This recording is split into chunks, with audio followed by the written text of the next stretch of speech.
UDF സർക്കാർ അധികാരത്തിൽ വന്നതിന് ശേഷമുള്ള ആദ്യ ഉദ്യോഗസ്ഥതല അഴിച്ചുപണി ഇന്നലെ നടന്നു.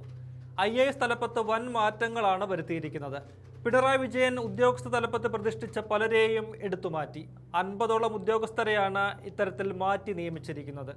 കുറെ കാലമായി സസ്പെൻഷനിലായിരുന്ന N പ്രശാന്ത്, B അശോക് എന്നിവരെ സർവീസിൽ തിരിച്ചെടുത്ത് സുപ്രധാന ചുമതലകൾ നൽകി. B അശോകിനെ ഉന്നത വിദ്യാഭ്യാസ വകുപ്പ് പ്രിൻസിപ്പൽ സെക്രട്ടറിയായും N പ്രശാന്തിനെ കായിക വകുപ്പ് സ്പെഷ്യൽ സെക്രട്ടറിയുമായാണ് നിയമിച്ചിരിക്കുന്നത്. ഈ നിയമനങ്ങൾക്കെതിരെ ഇടത് സംഘടനകൾ ഉൾപ്പെടെ ശക്തമായ വിമർശനവുമായി രംഗത്ത് വന്നിട്ടുണ്ട് എന്നതും ശ്രദ്ധേയമാണ്. അശോകിനെ ഉന്നത വിദ്യാഭ്യാസ വകുപ്പിൽ കൊണ്ടുവന്നത് ആ മേഖലയിലെ കാവ്യവൽക്കരണം നടപ്പിലാക്കാൻ വേണ്ടിയാണെന്നാണ് SFI ആരോപിക്കുന്നത്.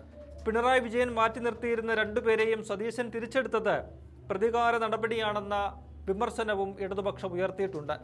MG രാജമാണിക്യത്തെ KSCB MD-യായും TV അനുപമയെ ഗതാഗത സെക്രട്ടറിയായും അദീല അബ്ദുള്ളയെ പൊതുമരാമത്ത് സെക്രട്ടറിയായും നിയമിച്ചു. ഇതിലിപ്പോൾ ഏറെ ചർച്ചയായിരിക്കുന്ന ഒരു മാറ്റം ദിവ്യ S അയ്യരുടേതാണ്.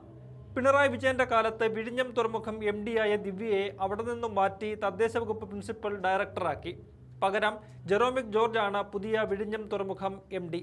തുറമുഖ വകുപ്പ് മുഖ്യമന്ത്രി സതീശന്റെ കീഴിലാണ്. വിഴിഞ്ഞം തുറമുഖം അതിന്റെ വികസനത്തിന്റെ നിർണായക പാതയിലുമാണ്. ആ ഘട്ടത്തിലാണ് തനിക്ക് വിശ്വസ്തനായ ഒരാളെ സതീശൻ അവിടെ നിയമിച്ചിരിക്കുന്നത്. അത് സ്വാഭാവികമായ ഒരു മാറ്റമാകാനേ വഴിയുള്ളൂ. പക്ഷേ അവിടെ മറ്റു ചില രാഷ്ട്രീയ വായനയും നടക്കുന്നുണ്ട്. ദിവ്യ S അയ്യർ കോൺഗ്രസ് നേതാവ് ശബരിനാഥന്റെ ഭാര്യയാണ്. പിണറായി സർക്കാരിന്റെ കാലത്ത് നിർണായകമായ പല പദവികളും വഹിച്ചിട്ടുള്ള ഉദ്യോഗസ്ഥയാണ് ദിവ്യ. മാത്രവുമല്ല, തന്റെ പിണറായി ഭക്തി പലപ്പോഴും ദിവ്യ തുറന്ന് പറയുകയും പ്രകടിപ്പിക്കുകയും ചെയ്തിട്ടുണ്ട്.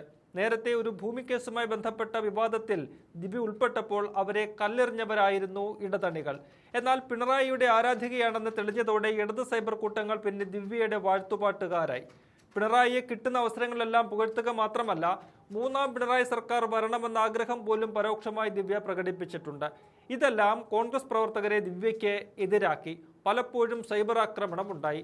ദിവ്യയുടെ പിണറായി ഭക്തിയേക്കാൾ കോൺഗ്രസ് പ്രവർത്തകരെ പ്രകോപിപ്പിച്ചത് അവരുടെ KK രാഗേഷ് സ്തുതിയാണ്. മുഖ്യമന്ത്രിയുടെ പൊളിറ്റിക്കൽ സെക്രട്ടറി സ്ഥാനത്ത് നിന്ന് CPM കണ്ണൂർ ജില്ലാ സെക്രട്ടറിയായി രാഗേഷ് പോയപ്പോൾ ദിവ്യ നടത്തിയ പ്രതികരണം വൈകാരികമായിരുന്നു.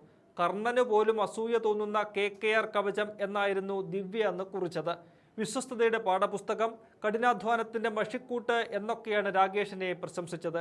ഇത് കോൺഗ്രസ് നേതാക്കൾക്കുൾപ്പെടെ പിടിച്ചില്ല. K മുരളീധരൻ ഉൾപ്പെടെയുള്ള നേതാക്കൾ ദിവ്യയെ വിമർശിക്കുന്ന സാഹചര്യം പോലും ഉണ്ടായി. അന്നു മുതൽ കോൺഗ്രസ് അണികൾ പറഞ്ഞിരുന്നത് UDF അധികാരത്തിൽ വന്നാൽ ദിവ്യയ്ക്ക് പണി കൊടുക്കണമെന്നാണ്. അങ്ങനെ കൊടുത്ത പണിയായിട്ടാണ് കോൺഗ്രസിന്റെയും UDF-ന്റെയും അണികൾ ദിവ്യയുടെ മാറ്റത്തെ കണ്ട് ആഹ്ലാദിക്കുന്നത്. എന്നാൽ ഇതൊരു പ്രതികാര നടപടിയല്ലെന്ന് ചൂണ്ടിക്കാട്ടുന്നവരുമുണ്ട്. കാരണം അന്തരിച്ച മുതിർന്ന കോൺഗ്രസ് നേതാവ് G കാർത്തികേയന്റെ മരുമകൾ കൂടിയാണ് ദിവ്യ. തന്നെ രാഷ്ട്രീയ ഗുരുവായി സതീശൻ കാണുന്ന വ്യക്തിയാണ് GK. അത്തരമൊരു നേതാവിന്റെ കുടുംബാംഗത്തോട് സതീശൻ പ്രതികാരം ചെയ്യില്ലെന്ന് ഉറപ്പിക്കുന്നവരുമുണ്ട്.